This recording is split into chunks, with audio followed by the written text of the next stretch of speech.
We got to stick with the theme of quarterbacks this morning. Back here on 757 Saturday Sports Talk on Cova Sports TV. Like, share, and subscribe to our YouTube page, wherever you may be tuning in. We thank you for doing so with us each and every week. We now have with us on the program a special guest. He is the head football coach of the Woodside Wolverines in Newport News. Alonzo Coley with us, former head coach at Kecoughtan, also was an assistant coach at Phoebus as they won some state titles. Coach, good to have you on the show. How's the summer been treating you? I understand you just got back a couple weeks ago. We were going to get you on. You were on a cruise. Can you divulge the details of where you went? Oh, I'm putting it out there for the whole world to know, aren't I? Oh, no, okay. Good morning to y'all, man. We had a good time. We just cruised out of Baltimore. Just went around the Bahamas. It was a good time. I needed a little break, a little time off. There you go. Look at that, Eddie. He gets to go to Bahamas. That's living the life large. First of all, good morning, Zoe. Thanks for coming on. Man, you're killing me. I want to go on a cruise so bad. I've only been one in my life, and it was a family cruise where the little kids took over the ship. I think they drove the doggone thing. I tried to jump in the pool. I landed on 25 kids. They were running up and down even at 2, 3, 4 in the morning. I think the parents just let them loose. So I've always said if I ever go on another cruise, it will be adult-type cruise. I'm not doing all these kids. Virgin all cruise? Adult. All adults. All adults. That's me. Yeah. That's me. There you go. And by the way, I got to put this out there as well. Alonzo Coley is one of the sharpest coaches out there and people, because I'm doing a stream April of 2023, Ed, on our Cova Sports TV. I guess it was at the time Virginia Sportsplex channel, and he was watching. We were streaming some lacrosse, high school lacrosse, and I had no idea. You've been a lacrosse referee now. What are we going on? Almost 25 years? Is that coach? Yeah. Is that correct? Yeah. I grew up in Maryland, so in Maryland, lacrosse is like baseball there. So everybody plays. I started refereeing lacrosse in 1998. As soon as I got out of college, I was coaching football, but I also was refereeing lacrosse. I played club lacrosse in college as well. That's awesome. And he was on top of it. He was knowing the rules, because I was you talk about Virgin Cruises. I'm looking at it. I had no idea what I'm looking at, watching, and doing the best I can to present the facts and figures and info to the audience out there. But he was on top of it. He was helping, almost like guiding me through it, which was a big help. So I appreciate you doing that, because he knows his lacrosse. This is a guy that knows the sport. So you're going to be on call whenever Ed's got to take his vacation assignment cruise. You're going to be my fill-in potentially. Gotcha. No problem. Let's dive into I've never heard anybody that coaches in the area, and I could be wrong because I don't know them all, that referee lacrosse. I've heard field hockey, basketball for sure, baseball umpire, football official. Nobody. So Zoe's in a category by himself in lacrosse. And you're right. Maryland, certain parts in Maryland, that's a religion up there. Back home, it's what you do. So let's dive into your situation at Woodside. You obviously coached at Kecoughtan, had some good teams. In fact, we had one of your former pupils, so you'll now go head up with this year, cool. Zachary James. Yep, we had him on the show last week, who said some kind things about you. And you had that group with Desmond Savage and Nick Carrera and Jason Fugate. Trenton Cannon was the guy that made it out of Kecoughtan to the NFL. We've seen, obviously, Gerard Mayo's now a coach with the Patriots, and we've also seen David Anderson go on to Duke. And you've gone up against the other teams in the PD the last few years, as you were a part of some state championship teams at Phoebus, the current regime with Jeremy Blunt, even before that, in the days of the late, great Bill D and Stan Sexton. What drew you to being a head coach again in this particular opportunity at Woodside High School in Newport News with the Wolverines? Well, definitely I have some big shoes to fill, number one, following behind Danny Dotson and the regime and kind of the legend that he has built there. But I always thought they were, very talented, always had great size, always very disciplined, and that kind of intrigued me, because I felt like that those are some good building blocks to have a great program. And also seeing what they're doing in basketball. I mean, seeing that those athletes out there are doing great things, and man, I just want to be a part of that. So yeah. Now, when the job came open, and you've been an assistant, you're not comfortable with. What makes that itch for you to be a head coach again? Is that something that naturally comes? Was it there even when you left your situation at Kecoughtan to be an assistant again? Take me through that whole process, and I'm sure Ed can follow up, being a longtime basketball coach with his 500-plus win background. But take me kind of through the mindset of the coaches and how your mindset may have changed, if it did at all, because I had a lot of coaches for football, basketball, other sports. COVID and post-COVID? Did it at all change, or was it still the same? Absolutely. I tell you, having that little time off where we weren't really competing and just having the time to think back, and there was a time there where we were practicing with the kids but not playing. It really made me think about the connections we have with these young men and how we can do better about getting them to motivate them and finding new ways, because you had to find new ways to motivate these kids because the old things weren't working because so all the norms were different, and I think that changed me a lot. I changed because, I thought about things a little differently. I thought about, my time off, really changed my perspective on stuff. So it was good to have some time off. It was good to have to be with Coach Blunt and not have all those headaches, because I don't know if I could have done it the way that he did it through me with COVID and after that, and some of I couldn't have done all those headaches that he went through, and it was good to see him go through that and kind of adjust myself. But it was great to have that little break. It was awesome. It was, but in my mind, I always knew that I wanted to be a head coach again. Talking about Alonzo Coley, he's the new head football coach of the Woodside Wolverines, who had a lot of success during the years of Danny Dodson at the helm. And at Kecoughtan, this man, Alonzo Coley, took the Warriors to a 9-3 mark in 2018, 7-4 as well, a season where they made the playoffs a couple of times and made some noise in the Peninsula District. It is 757 Saturday Sports Talk here on Cova Sports TV. Like, share, and subscribe, Ed.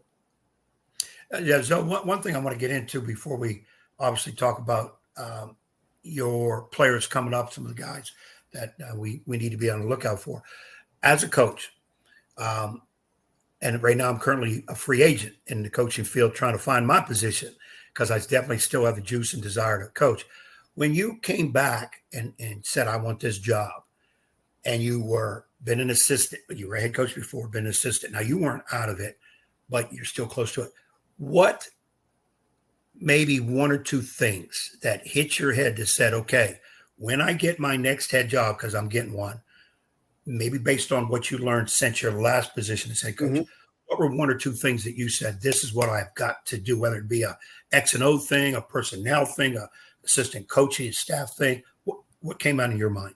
Oh, number one was I said that I was going to have to make sure I hired quality people, make sure that I picked people. I was real selective about the people that I picked, because sometimes, because those people that you work with, they're kind of like your family. They're there. I mean, you're with them more than you are with your family. So I wanted the people that I really wanted to work with and vibe with and was going well with, number one. Number two was I wanted to make sure that I was better about building relationships with our young men, because I think they needed that a little more. I think that was kind of where I thought I kind of lacked when I was at Kecoughtan, and I kind of saw a little bit more of that when I was at Phoebus, of how I was able to kind of do that a little bit differently. So that was the big thing that I wanted to do. I wanted to ask you another question, though. You asked the question about quarterbacks and what made us a quarterback. And I was going to ask you that. And to me, it's definitely your line, because look, you said something about Patrick Mahomes and how he has time and he can do things, but he's got to have enough time to extend those plays, and he has to have confidence in his guys that he's going to be able to extend those plays. If he can't do that, none of that happens. And you're right. Remember that Super Bowl they lost to the Buccaneers guys, where he got just blitzed from the get-go, and that it makes the whole difference in the whole way the game goes. Protection can, and you know this too, Coach. I'll let Ed jump in back with you as well. In high school, in particular, as well as college, you can have all the skill talent in the world. You can go from being a 9, 10+ win football team to 500 if your line falls apart in the blink of an eye. Well, and so that's what I would think. High school, to me, I'm not a football coach. That's why when it's 4th and inches, I'm throwing. If you don't have a line at any of the levels, let's next, because you have that line. Sometimes people are so intrigued on, we got to get this quarterback. Okay, what kind of line do you have? And we'll get our line later. We just got to get these quarterback. Well, that quarterback who's so good, if you don't have a line, will not be so good anymore. And he's probably going to run the risk of getting hurt. High school, especially, because you got quarterbacks running for their lives, because offensive line, again, to me, is the hardest position to play. And I would think, as a coach, maybe the hardest position to teach. How about expound on that? Well, we always, and this goes back to something that I learned from Greg Narvin. I mean, great guy that he coached with me. He coached with me over at Phoebus as well. And his thing was he felt like the two places where you had to be the best coached was at the O-line and at the defensive back positions. And you had to be sound at those spots because you got to protect and you got to be able to defend the pass.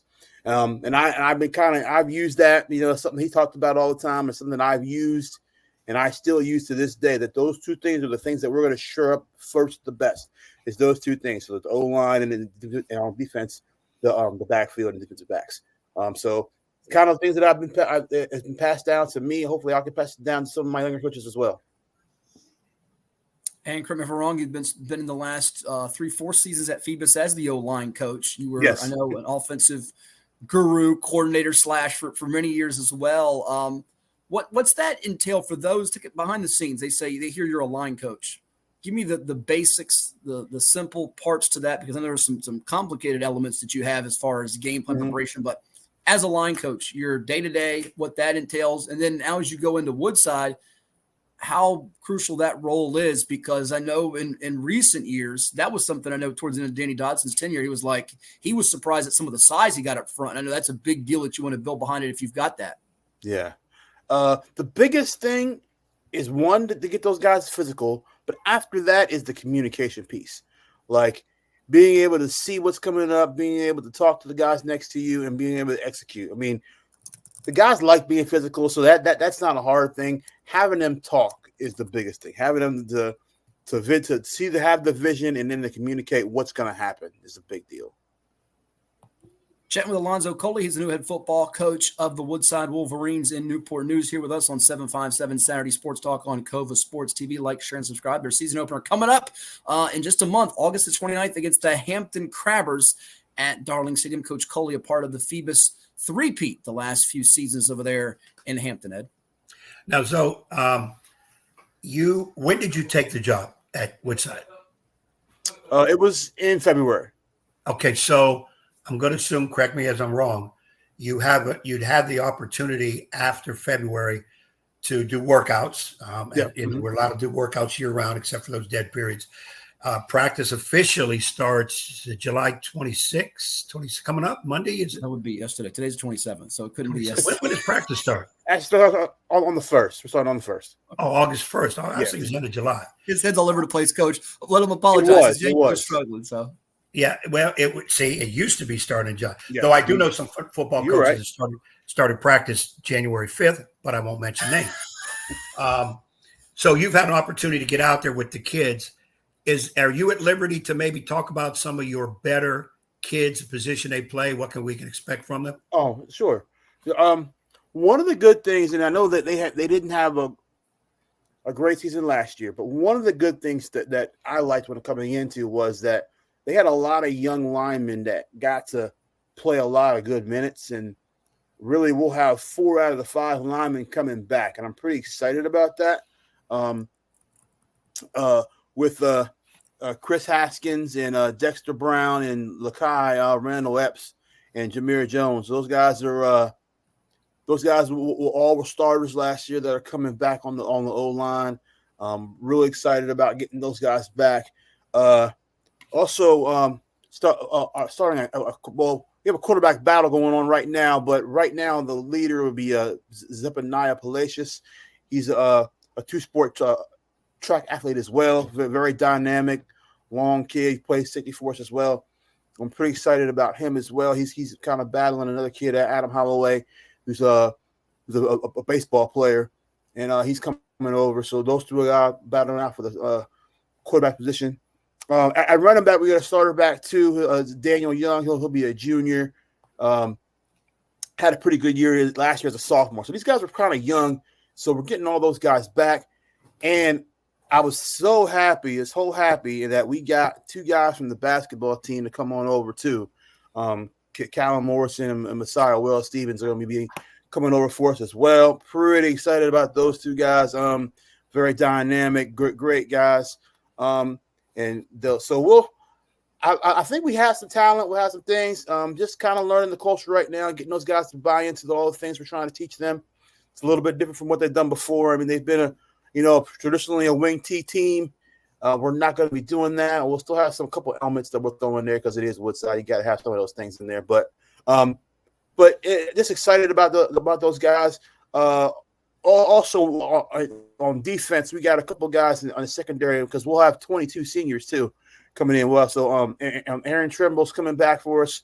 He should be a starter and impact guy in the backfield as well. And then also with Micah Key. Micah was a starting corner for them. Got hurt last year, didn't play a lot of downs, but so all those guys are coming back. Like I said, we got 22 seniors, so I'm pretty excited. Hey, you bring up the name Messiah Wells Stevens. That made my ears pop up because I've watched him on the court, how electric he's been to go with Kellen Morrison, who's a pretty good outside shooter for Stephon Welsh's back-to-back state title winning hoops team. And with him, I got to feel like he's one of those breakout names. I was just going to hit on some offense, defensive guys. But how important, just to hit on that, potentially a couple of breakout guys, him and others included with that, but to have people, the administration, Ed knows about this too, being a longtime coach, principal, AD, the whole support staff, teachers in the building, coaches in the building like Coach Welsh, you can share athletes. How critical is that piece? I'm sure you've seen it from your time at Phoebus as an assistant coach and even before that as a head coach at Kecoughtan.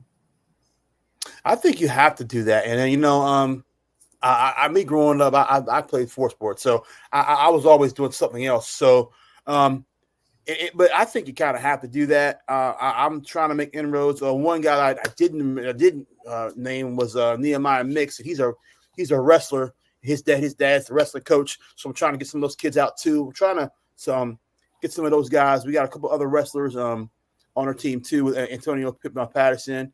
Those guys are very good wrestlers in there. Trying to get down. So I want to make sure, and I'm gonna make sure that we encourage our kids to do that, to do other things. When I was at Kecoughtan, Coach G and I were very close to each other. That's to talk to them is that So I want to make sure that we're doing that. We're encouraging those kids to do other things because they're still young men. I want them to experience stuff. I want them to have fun, and I know this is hard. I know you don't want to be over here working out, doing football all year long. I get that. So go out and do those other things. We are definitely going to encourage that. Yeah, sports is year-round in so many ways. Here with us, Coach Coley of Woodside on 757 Saturday Sports Talk. Go ahead, Ed. What perplexes me is Stephon allowed you to get some of his basketball kids. Wow. Well, he's a football guy himself. Right, he was a heck of a receiver before he went on to play some hoops at Arkansas. A lot of people don't know that. But you're right. He probably thinks he still can catch 80 yards. I'm sure he's he's trying to run the 40. If he watches this later, he'll say, "Man, I can take half these guys right now." He has that competitive spirit, which absolutely love. Yeah. No, but sharing the athletes is important. Zoe, here's my philosophy on it. If a kid really wants to play football and he can help you, I'll tell him, go play. But in the off season, you need to be with me as well as with football. So you're going to have to, what you're going to get hurt at is your social life. And if you're not willing to give up that, you can't play 2 and 3 sports. Number one. Number two, which probably should be number one, academics. If you're an average to below average academic kid that struggles, we all think playing a lot of sports helps keep them in line, but I don't think it does because it takes away from their ability, hopefully, to study. We like to think that if they're on different teams, that particular coach has a study hall, or at least he's on them. I'm not a big believer in study halls, by the way. You're not a big believer in study hall? That's another topic for another time, but go ahead. Well, yeah, talk another time because I know it'll come across as wrong, but if you're going to do study, do it the right way. A lot of people throw kids in a classroom. Hey, man, do your homework. We got practice in 20 minutes. That's not a study hall. Well, this is a true story. I had a 9th grade teacher at Kempsville, and I'm going to get him in trouble. I'm not going to say his name, but he actually fell asleep a couple times in study hall. But go ahead. Continue on. True story. It's true story. I'm not lying. Go ahead. Well, and that too, but I don't want to throw anybody under the bus, which you're good at doing. Say his name. And besides that, you never saw a classroom, let alone a study hall, so it doesn't matter. So this guy right here, Kempsville, the best 7 years of his life, and he was only due to get a C+ in lunch, a C+ in his best class. But so, I mean, my thing is this. There are a lot of coaches preach, play multiple sports. But let me tell you something. I've been with coaches behind the scenes that tell the kid, hey, look, you need to be here because, we're putting in this scheme and you're important to us in here. Those are the coaches I will attack. And then I become can't use the words I want, and tell a kid, okay, if you're not out here for basketball, best of luck wherever you're going, because during basketball season, I'm not keeping you because you have to give me some time. I know you got to split it, right? But it's your academic strongest. So I tell the parent and the kid, the social life is going to suffer the most. And most guys will say, no, I don't want that to suffer. Well, then you're going to have to make a decision. Now, if a kid's not really a help to you, he's just a number. And you might even say, this kid has no shot at going college level football. Then I say and he may have it as basketball. He's being recruited by some D3s. Then I might say to that kid in a conversation, what's football really going to do for you? I mean, you're not one of the coach's top kids. You're not looking to play college football. You've got an opportunity here at least to play Division III.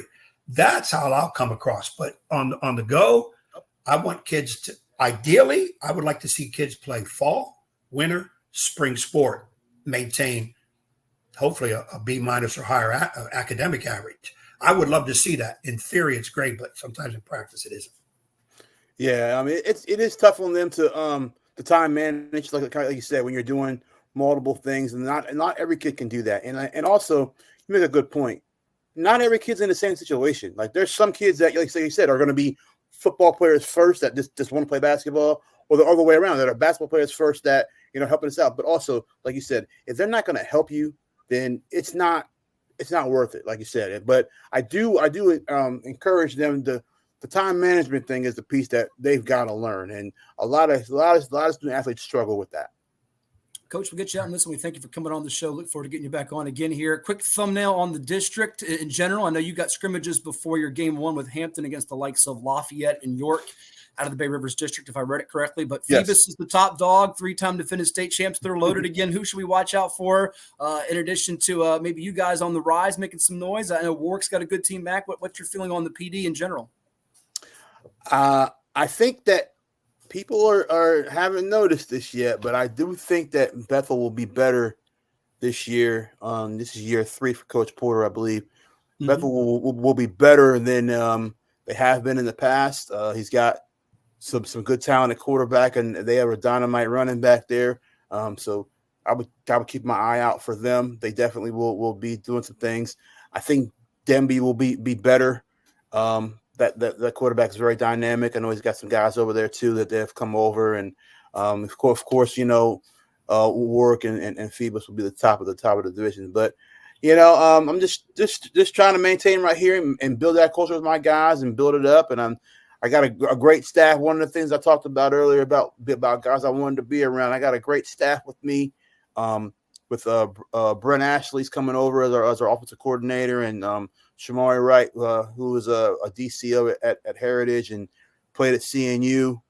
He's coordinating our defense, and so we're excited about to have those guys over. I also have Gary Goodhart, who was a head coach up in Maine and won a state title up there, and he's on our staff with us as well. So we're real excited about our guys. I mean, it'll be a little bit of a different in the PD this year. I think a lot of teams are kind of in the same boat, but I definitely think that Bethel is the team they probably look at that's kind of going to make that rise this year.